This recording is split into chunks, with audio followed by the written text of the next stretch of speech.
Damian Jones from H&H Classics, and welcome to a brief preview of our March 16, 2022 IWM Duxford sale. It's our first physical live sale of the year. We're very much looking forward to it. We've been very fortunate in that we've been offered 105 fantastic cars for this sale. We've got everything from a 1929 Austin 7 Chummy that's been in the current family for a total of 68 years, all the way through to a 2018 Lamborghini Aventador LP740S Roadster, which has been in the current ownership from new and covered less than 6,000 miles. It's also in retina searing orange in case you miss it in the catalogue. Talking of supercars, we've also got what was arguably Britain's first supercar, a Bentley Speed 6. Now, they were allegedly W.O. Bentley's favourite creation.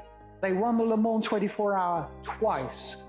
They were above and beyond the means of the average motorist. So to put it in perspective and compare it to the little Austin 7 in the same sale, you've got a car with basically 8 times the power, 3 times the top speed, and endless factors in terms of price.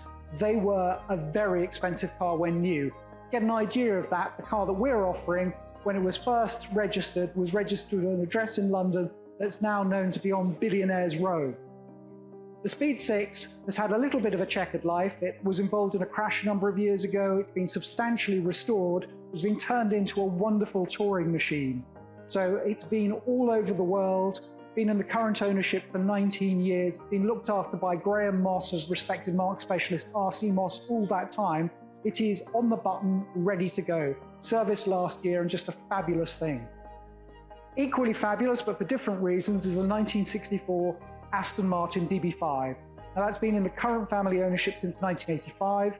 It had an extensive body restoration by Fullbridge, and more recently, marque specialist Ricky Can has completely overhauled the engine and improved the suspension and brakes. So it's finished in Gibbone Rosso.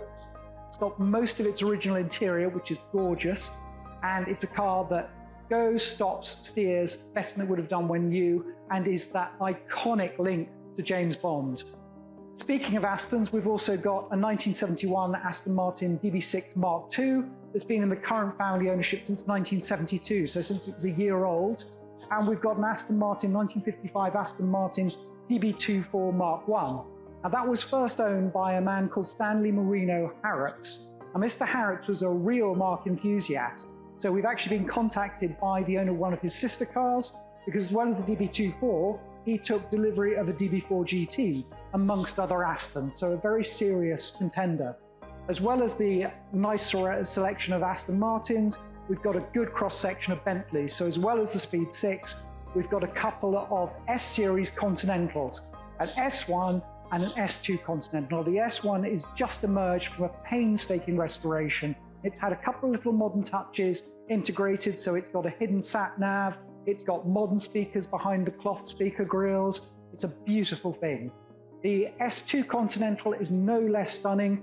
That's a car that's been used a lot more. That has again been rallied all over the world. It's been to the Americas, it's been all the way through Europe, and it's a fabulous thing. Just behind me, we've got a more modern Bentley Continental R, and these are huge value for money compared to what they were new.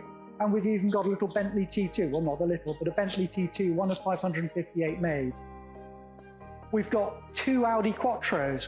We've got a jump in it and go rallying car that's been built by AM Cars as a replica of the first Works Quattro, and we've got a beautifully restored road car, both of which are very interesting in their own rights.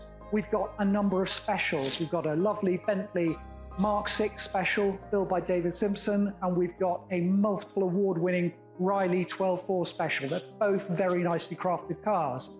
For those who want to do a bit more work, we've got a huge array of projects. So we've got a Jaguar E-Type barn find. We've got a Jensen CV8. We've got an Austin Frog Eye. We've just got a huge selection. We've got perhaps the most challenging of all, the 1963 AC Ace 2.6 Roadster. It's been in the current family ownership since 1969. Got its original engine, gearbox, differential, body panels, hardtop interior, dashboard, even its original ignition barrel and ignition key. So there's plenty of work ahead for anybody brave enough to take those projects on, but also huge rewards, and not just financial, in terms of returning them to life and getting them back on the road. As I say, it's a fabulous cross-section of vehicles. with something for pretty much every taste and every pocket, including a couple of American single-seater pre-war racers, Ford Model 2 Radio single-seater, and a McDowell single-seater known as the Circus Burner. So really, you name it, you try and think of it, it's there. If you just want to see a car that is beautifully, beautifully preserved, I would tell you to come and have a look at the 1928 Sunbeam 20-horse Wayman Saloon. That car, amazingly, after 94 years, still wears its original fabric-covered coachwork. Now, mostly those bodies rotted away within a couple of decades, so to have got to 94 is something special. The interior is original too, and always a reassuring sign, the vendor's going to drive it to the sale some 50-odd miles. So that's well worth a look, but so are the other cars under offer. We will be on public view on Tuesday the 15th from midday until 6 p.m. So that's Tuesday the 15th of March. The sale day, we open the doors at 9 o'clock in the morning, and the auction itself will start at 1 o'clock on Wednesday the 16th of March. It is a live physical sale, so you'll be more than welcome to come to the venue. You can bid physically at the venue, or you can bid via the telephone or via our website. More details, go to www.h&h.co.uk. We'd very much like to see you there. We very much hope you enjoy the lots that are on offer, and fingers crossed for good weather. Thank you very much.